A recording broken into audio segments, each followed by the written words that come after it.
Next কলে চলে যাই। কে আছেন এখন লাইনে? আপনার প্রশ্ন করুন প্লিজ। হ্যালো? আসসালামু আলাইকুম। ওয়ালাইকুম সালাম। ভাইয়া আমি আপনার এর আগেও আপনার সাথে আরকি আমার বিষয় নিয়ে বিস্তারিত কথা বলছিলাম।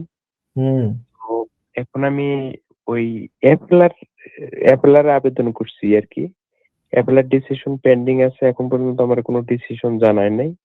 হুম, হুম। তো এখন আমি অ্যাপেলার ওই আবেদন অবস্থায় মানে ডিসিশনের আগে আমি কি ওই অ্যাসাইলাম সিক করতে পারবো?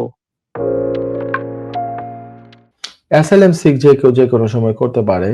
আ এতে কিন্তু আপনার 3C লিভ কন্টিনিউ হবে না। আপিল থাকা অবস্থায় যদি আপনার 3C লিভ থাকেও, এই আপিল চলাকালীন অবস্থায় আপনি করতে পারেন অ্যাসাইলাম সিক করা। সেটা কেউ বাধা দেয় নাই। হোম অফিসও বাধা দিতে পারবে না।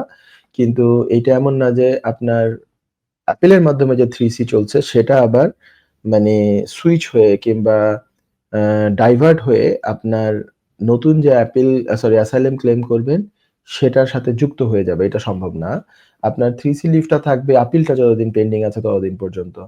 করতে কিন্তু কোনো বাধা নাই। কিন্তু এর মধ্যে আম ২-৩ টা জিনিস বোঝার আছে। আপনি এফএলআর এফপি করেছেন। সেখানে মনে হয় আপনি দেশে ফিরে গেলে যে আপনার বড় কোনো অসুবিধা হবে এই কথা তো আর সেখানে নিশ্চয়ই বলেন নাই। কারণ সেটা হচ্ছে ফ্যামিলি অ্যান্ড প্রাইভেট লাইফ এর কেস। এখন তো বলবেন আপনার হচ্ছে দেশে ফিরে গেলে কি ফেয়ার আছে, persecution এর মুখোমুখি হবেন আপনি, এই সমস্ত কিছু। তো এইটা কনসিডার করা হবে। কিন্তু এইখানে আবার ওই অ্যাসাইলাম ক্লেইম এ কিন্তু আপনার আর্টিকেল 8 এবং ফ্যামিলি অ্যান্ড প্রাইভেট লাইফ এটাও কনসিডার করা হয়। এই পার্টে কিন্তু আপনার এটা রিপিট ক্লেইম হয়ে যাবে। But asylum claim itself will not be a repeat claim or it cannot be treated as মানে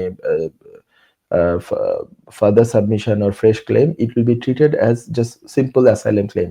তো আপনি asylum claim করতে পারেন কিন্তু ওই যে শর্ত আমি বললাম যে কি জিনিস consequences আছে তো এটা ফলো করে আপনি যদি চিন্তা করে দেখেন কি করবেন আরকি। আশা করি প্রশ্ন উত্তর পেয়েছেন। যুক্তরাজ্যের ভিজিটর ভিসা নিয়ে দুশ্চিন্তা?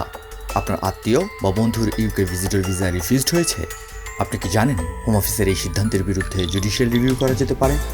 উইলডেন লিগ্যাল সলিসিটার্স নিয়ে এলো ইউকে ভিজিটর ভিসা রিফিউজালের বিরুদ্ধে নো উইন নো ফি বেসিসে জুডিশিয়াল রিভিউ করার ব্যবস্থা। জি, ঠিকই শুনেছেন, নো উইন নো ফি। তার মানে আপনি আমাদের ফি শুধুমাত্র তখনই পে করবেন যখন আমরা আপনার জুডিশিয়াল রিভিউতে সফলতা এনে দিতে পারবো। আমাদের রয়েছে দীর্ঘদিনের অভিজ্ঞতা সম্পন্ন দক্ষ ইমিগ্রেশন সলিসিটার্স যারা সর্বোচ্চ গুরুত্ব সহকারে আপনার জুডিশিয়াল রিভিউ পরিচালনা করবে। বিস্তারিত তথ্যের জন্য যোগাযোগ করুন 0207 423 9977। Wilden legal solicitors, your trusted law firm.